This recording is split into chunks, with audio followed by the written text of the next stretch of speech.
मेरे ससुर जी, उनकी दिली ख्वाहिश थी कि मैं मुखिया बनूं और अपने पंचायत और गांव के लिए कुछ करूं। तो मेरा मेन मुद्दा वही था पंचायत इलेक्शन लड़ने का। मेरे ही पंचायत के कुछ एक वार्ड, वहां पे काम बहुत ठोस काम हुआ है, सशक्तिकरण के साथ हुआ है, जिसकी वजह से ये सारी जगह कटाव से इस बार बच गया है। अभी कुछ दिन पहले मुझे कॉल आया था पटना से कि मेरी फरियाद हो सकता है सुनी जाए और बेलगच्छी स्पेशली वहाँ पे काम उम्मीदतन इस साल होना चाहिए। या जी लोग जितने भी हैं, हम उस तरह से एग्जीक्यूट नहीं कर पाते जिस तरह से एमएलएज और एमपीज कर पाते हैं। कभी फंड रिलीज हो गया तो पोर्टल में नहीं चल रहा, पोर्टल में चढ़ गया तो वो फिर दिखा नहीं रहा। पहले लोगों के जहन में था कि कोई मुखिया बन गया तो पता नहीं कितने ही पैसे वो कमा रहा है, लेकिन अभी ऐसा कुछ भी नहीं है। हर चीज़ ऑनलाइन हो गया है, बहुत पारदर्शी हो गया है। अभी जितने भी फंड्स हमारे आ रहे हैं, हम कोशिश कर रहे हैं कि रोड्स को हम प्रॉपर तरीके से बनाएं। करीबन 6-7 स्कूल्स में अभी तक मैंने बाउंड्री वॉल का काम किया है मनरेगा के तहत। जो लोग जान रहे हैं कि मनरेगा से काम करना कितना डिफिकल्ट होता है, जनता धीरे धीरे मुझे अपना रही है। जो प्यार और इज्जत अफजाई मुझे मिलती है अपने पंचायत में, वो वाकई काबिल तारीफ है।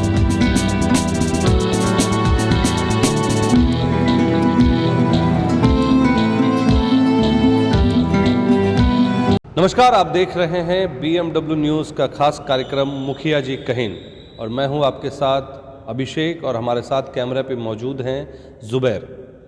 देखिए, मुखिया जी कहिन कार्यक्रम जो है, ये वो कार्यक्रम है कि जो पंचायत चुनाव में मुखिया जीत कर आते हैं, उनकी जो परेशानियां हैं, उनके क्षेत्र में जो कार्य हैं, उन सभी मुद्दों पर हम मुखियाओं से बात करते हैं, जो भी अलग अलग क्षेत्र के मुखिया हैं।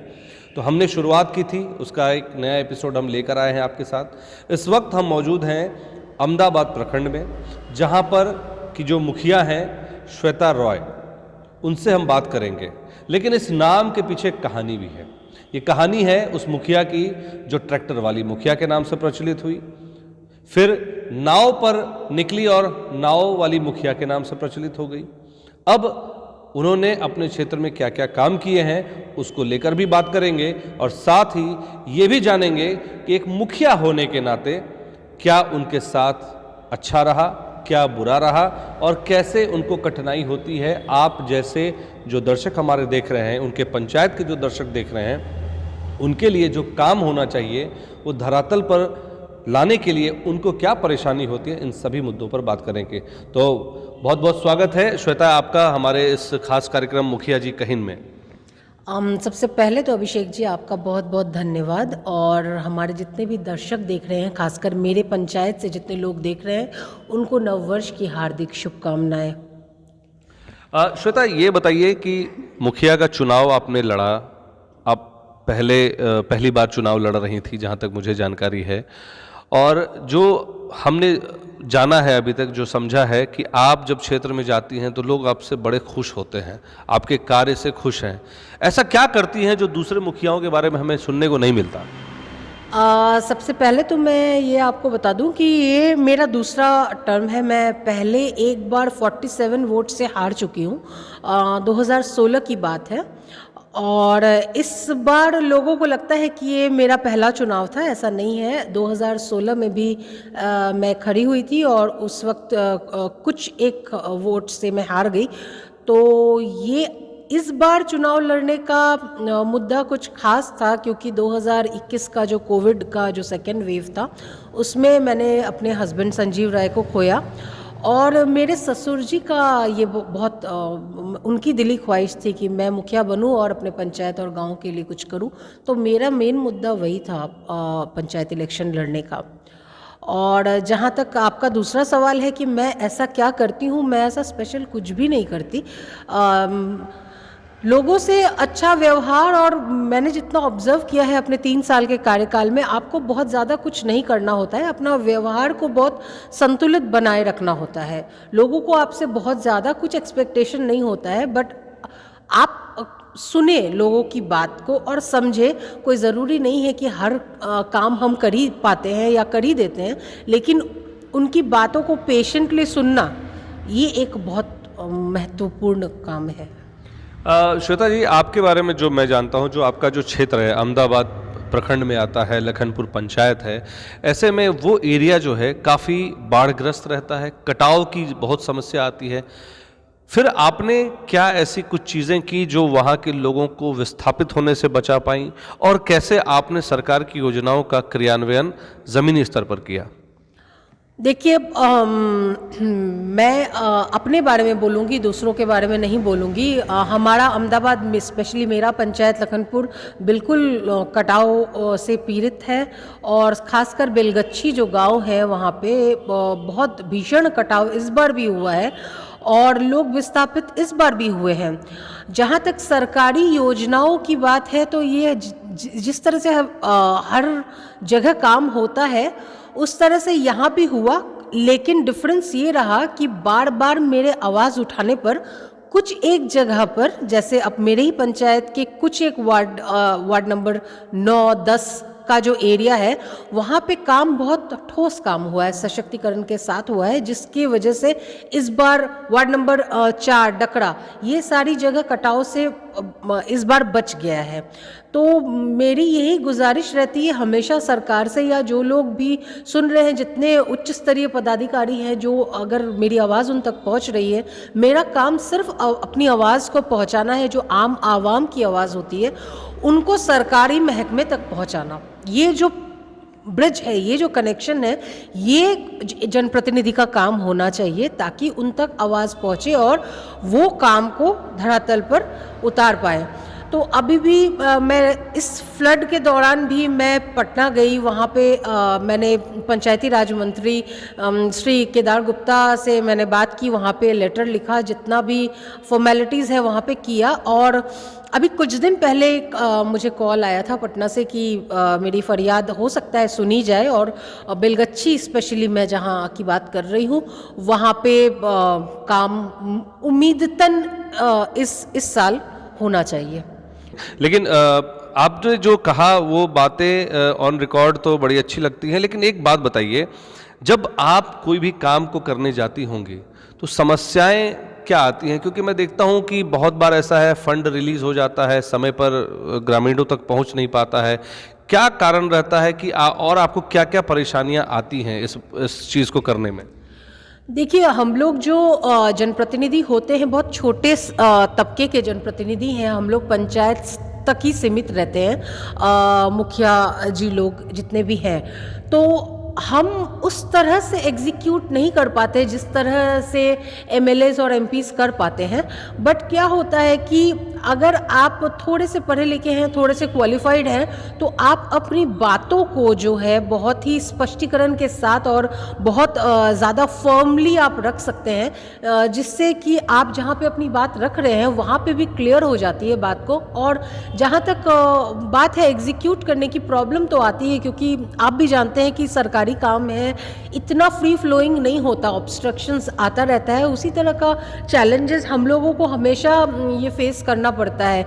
कभी फंड रिलीज हो गया तो पोर्टल में नहीं चल रहा, पोर्टल में चल गया तो वो फिर दिखा नहीं रहा, और अभी हर चीज़ टेंडराइज, वेंडराइज और ऑनलाइन हो गया है। तो पहले लोगों के जहन में था कि कोई मुखिया बन गया तो पता नहीं कितने ही पैसे वो कमा रहा है, लेकिन अभी ऐसा कुछ भी नहीं है।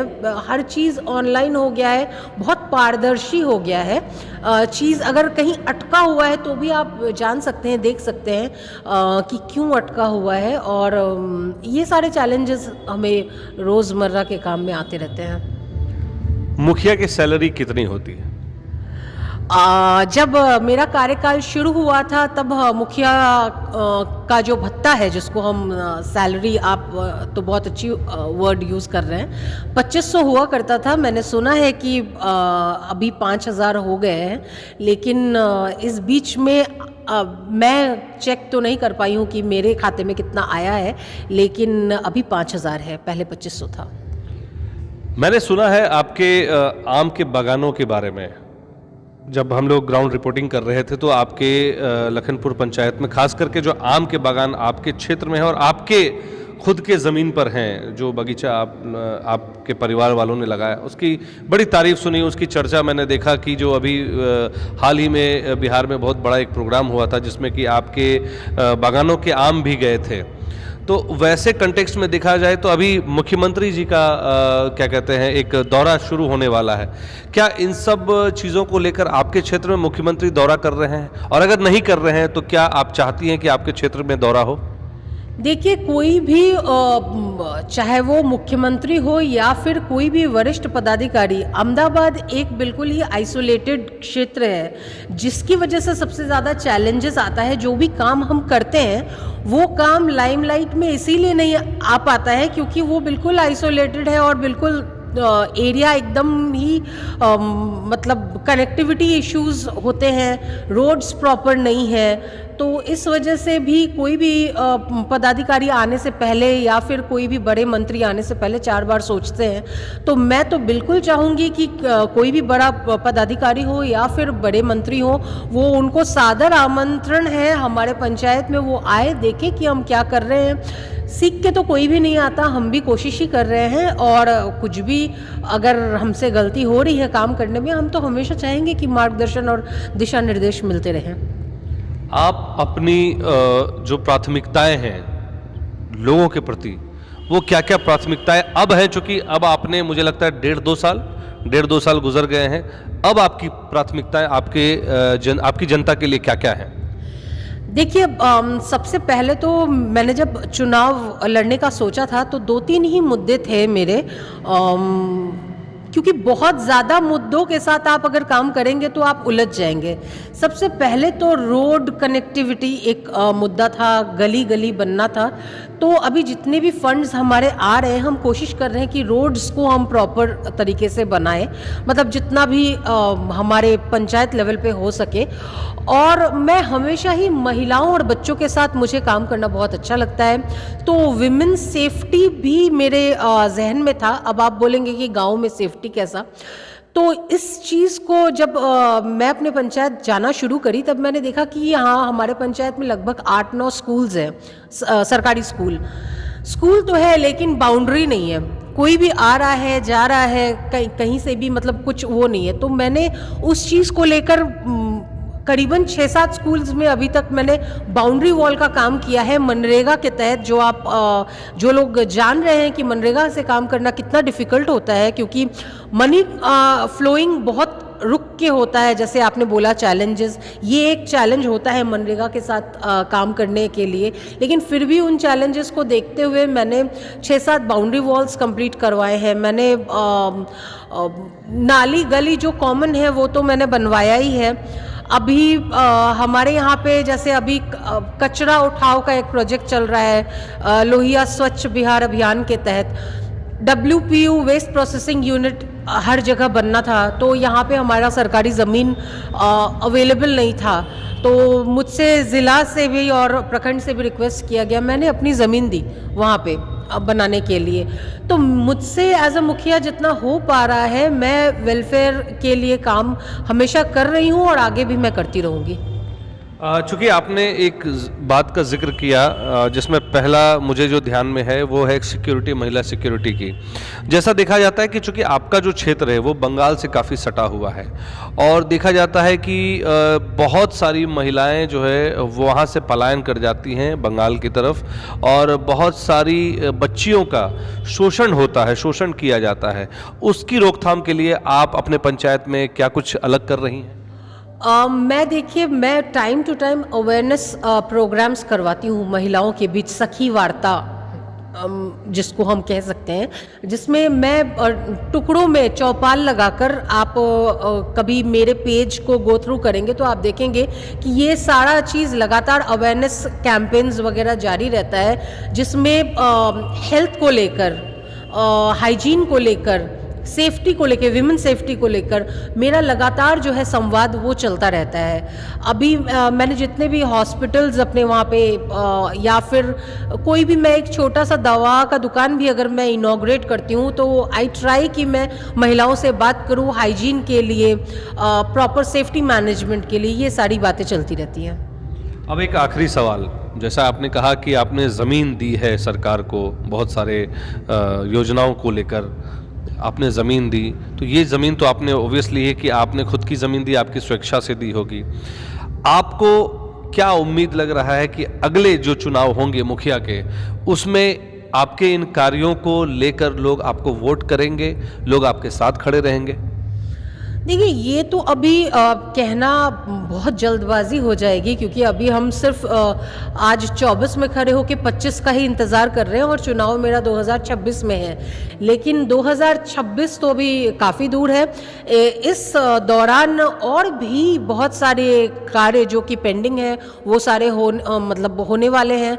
तो मुझे ये कहने में कोई गुरेज नहीं है कि मैं अपने आप को एक सशक्त दावेदार मानती हूँ, ये कहने में मुझे कहीं से भी, क्योंकि मैंने काम किया है जनता के लिए और कहीं ना कहीं मुझे वो भाव जनता में भी दिखता है कि वो जो एक्सेप्टेंस है, जनता धीरे धीरे मुझे अपना रही है, जो प्यार और इज्जत अफजाई मुझे मिलती है अपने पंचायत में, वो वाकई काबिल तारीफ है।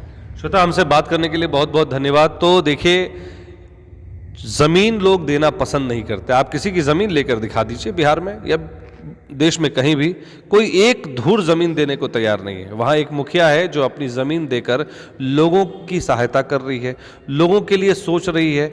जो सरकार योजनाएं ला रही है, उन योजनाओं को अपनी जमीन पर वो धरातल पर ला रही हैं और उनसे जो फलेंगे फूलेंगे वो वहाँ की जनता फलती फूलती है। ये तो रही एक बात। दूसरी बात ये कि जो एक पढ़ी लिखी मुखिया होने का जो फ़ायदा है, वो मुझे लगता है कि लखनपुर पंचायत में लोगों को मिल रहा है। और देखिए, सबसे ज़रूरी बात यह है कि एक मुखिया को भी काफ़ी परेशानी होती है, ये भी समझने वाली बात है। लेकिन सबसे ज़रूरी बात ये होती है कि अगर वहाँ की जनता जागरूक है, अगर उनको अपने अधिकारों का पता है, अपने हक और हकूक़ की लड़ाई वो लड़ सकते हैं, तो वहाँ पर आपको भी जागरूक होना पड़ेगा। और ऐसी मुखिया, ये मैं ज़रूर कहूँगा कि लखनपुर पंचायत के लोग काफ़ी, अगर मैं बात करूँ तो काफ़ी लकी हैं कि ऐसी मुखिया, पढ़ी लिखी मुखिया आपके क्षेत्र में है, जहाँ पर आपको अपनी आवाज़ बुलंद करने का एक मौका मिले। बशर्ते आपके रिलेशन मुखिया के साथ किस तरह के हैं, ये भी मायने रखते हैं। हालांकि जिस तरह से हमने बात की, हमने जो समझा, आपके क्षेत्र में लखनपुर पंचायत की बात करें तो वहाँ के क्षेत्र में वहाँ पे कटाव बहुत ज़्यादा है। ऐसे में मुख्यमंत्री अगर वहाँ आ सकते हैं तो मैं आग्रह करूँगा कि हमारे जो दर्शक हैं वो अपने माध्यम से मुख्यमंत्री तक इस बात को पहुंचाए कि जहां तक हो सके अहमदाबाद के लखनपुर पंचायत में आए और वहां के जो कटाव रोधी क्षेत्र है उनको देखें, क्योंकि मुख्यमंत्री मनिहारी बहुत बार आ चुके हैं, वहां पे कटाव भी देख चुके हैं। लेकिन अहमदाबाद की जनता के लिए उनको आना होगा, इनके पंचायत में आना होगा और देखना चाहिए कि वहाँ की ज़मीनी हकीकत क्या है। आप देख रहे थे मुखिया जी कहीन का, BMW न्यूज़ का ये खास कार्यक्रम मुखिया जी कहीन। इसमें आप हमसे बात करने के लिए हमारे साथ मौजूद थी लखनपुर पंचायत की, अहमदाबाद प्रखंड के लखनपुर पंचायत की मुखिया श्वेता राय। आपको ये खबर कैसी लगी, कमेंट के माध्यम से अपने सुझाव हम तक ज़रूर साझा करें और बने रहें BMW न्यूज़ की तमाम खबरों के साथ। और तब तक के लिए विदा लेते हैं आपसे। हमारी खबर को लाइक करें, ज़्यादा से ज़्यादा शेयर करें और चैनल को सब्सक्राइब करना तो बिल्कुल मत भूलें। धन्यवाद। तमसोमा ज्योतिर्गमय गुरुकुल शिक्षा मंदिर संस्थान के साथ बनाए अपना भविष्य। रेगुलर और प्रोफेशनल कोर्सेज, सेकेंडरी और senior secondary courses, law, teachers training courses, pharmacy and nursing के साथ पैरामेडिकल में डायरेक्ट एडमिशन पाए। वेबसाइट विजिट करें या दिए गए नंबर पर कॉल करें। हमारा पता है गुरुकुल शिक्षा मंदिर संस्थान, कल्याण चौक, DS कॉलेज रोड, कटिहार। हमारा वीडियो अगर आपको अच्छा लगा हो तो आप हमारे वीडियो को लाइक करें, शेयर करें और हमारे चैनल को सब्सक्राइब जरूर करें।